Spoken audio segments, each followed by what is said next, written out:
हमारे देश के उन योद्धाओं ने, उन शहीदों ने अपनी कुर्बानियां दी और बहुत सारी कुर्बानियों के बाद इस देश को आजादी मिली।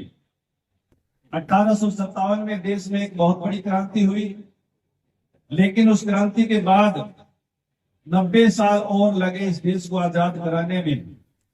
कितने ही हमारे सैनिकों ने, कितने ही क्रांतिकारियों ने जेल की यातनाएं भोगी, काले पानी की सजा भोगी और बहुत ज्यादा यातनाएं सहने के बाद भी वो आजादी के लिए अडिग रहे और आजादी के लिए संघर्ष करते रहे। महात्मा गांधी जी का अहिंसा का आंदोलन, हर तरह के आंदोलन उन्होंने इस तरह के देश के अंदर किए जिससे पूरे देश के अंदर भाईचारे का वातावरण बने, अहिंसा का वातावरण बने और सब लोग मिलजुल करके अंग्रेजों के खिलाफ एक लड़ाई लड़े। और उसी संघर्ष का परिणाम है महात्मा गांधी के साथ पंडित जवाहरलाल नेहरू, सरदार वल्लभ भाई पटेल, मौलाना आजाद, शहीद भगत सिंह, सुभाष चंद्र बोस जैसे अनेक ऐसे वीर जिन्होंने उस आजादी की जंग के अंदर अपना हिस्सा लिया और आजादी की जंग के साथ 15 अगस्त 1947 को इस देश को आजाद करवाने का काम किया। आज हम लोग इस देश के अंदर खुली हवा में आजादी का जीवन बसर कर रहे हैं। हमारा देश पूर्ण रूप से स्वतंत्र होकर के आज यदि खुली हवा में सांस ले रहा है तो वो उन शहीदों की यानी कुर्बानियों की वजह से है। आज भी हमें बहुत सारी चुनौतियों का सामना करना पड़ रहा है। आज इस देश के अंदर जो जातिवाद, धार्मिकता का जो जहर घोला जा रहा है, हम लोगों को उससे भी आजाद होने की जरूरत है। आज इस देश के अंदर पर्यावरण को शुद्ध रखने की भी जरूरत है।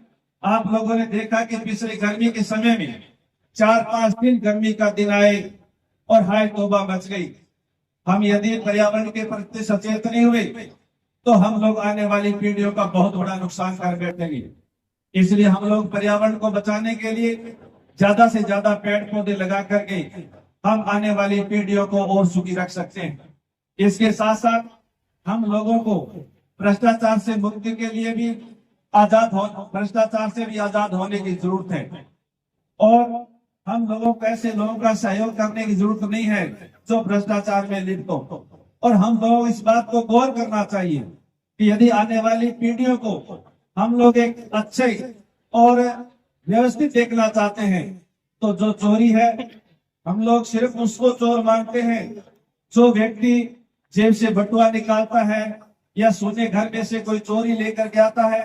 लेकिन मेरा ये मानना है कि वह हर व्यक्ति भी चोर है जिसकी चीज उसकी खुद की नहीं है, किसी ने उसको दी नहीं है, परिवार से उसको मिली नहीं है, उसके बावजूद भी यदि उस पर वो हक जताता है तो उसमें भी चोरी के भाव आने चाहिए।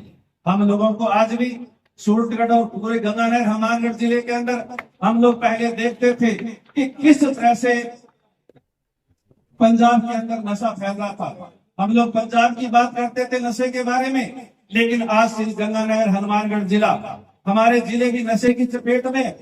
और अब शहर के अंदर नहीं, गांवों के अंदर भी नशा बुरी तरह से फैल रहा है।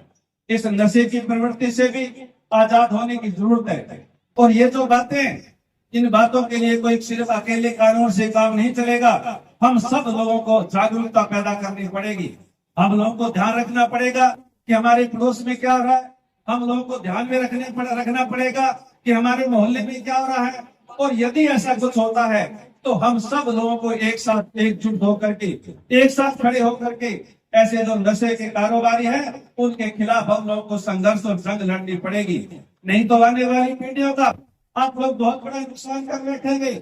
आप लोग ये सोच रहे हैं कि मैं मेरे बेटे को अच्छी दुकान दे के जा रहा हूँ। आप लोग ये सोच के बैठे हैं कि मैं मेरे बेटे के लिए अच्छा मकान दे करके जा रहा हूँ। आप लोग ये सोच कर बैठे हैं कि मैं मेरे बेटे को बहुत बड़ी जमीन जायदाद दे करके जा रहा हूँ। लेकिन यदि ये नशा इसी तरह से फैलता रहा तो वो जमीन जायदाद और मकान उस बेटे के कोई भी काम नहीं आएगी। क्यों? कि वो नशा उस बच्चे को है वो अपनी चपेट में ले लेगा। और ऐसे ऐसे नशे जिनका हम लोगों को तो नाम भी पता नहीं है, ऐसे ऐसे नशे फैल रहे हैं। उस नशे के खिलाफ भी हम लोगों को, इस नशे के खिलाफ भी हम लोगों को आजादी की जंग है वो लड़नी पड़ेगी। तो ये जो देश के सामने, क्षेत्र के सामने, हमारे सामने, मोहल्ले के सामने जो चुनौतियां हैं, उन चुनौतियों का सामना भी हम लोगों को डट करके करना पड़ेगा। और उन चुनौतियों का सामना करके हम लोगों को आने वाली पीढ़ियों के लिए एक अच्छा जीवन यापन कर सके, एक सुख का जीवन यापन कर सके, हमारी आने वाली पीढ़ियां सुखी रह सके, इस तरह का जीवन यापन कर सके, इस तरह का माहौल भी हम लोगों को तैयार करना पड़ेगा। आज 15 अगस्त के दिन, स्वतंत्रता के दिवस पर आप सभी को हार्दिक शुभकामनाएं देते हुए बहुत बहुत धन्यवाद। जय हिंद, जय भारत।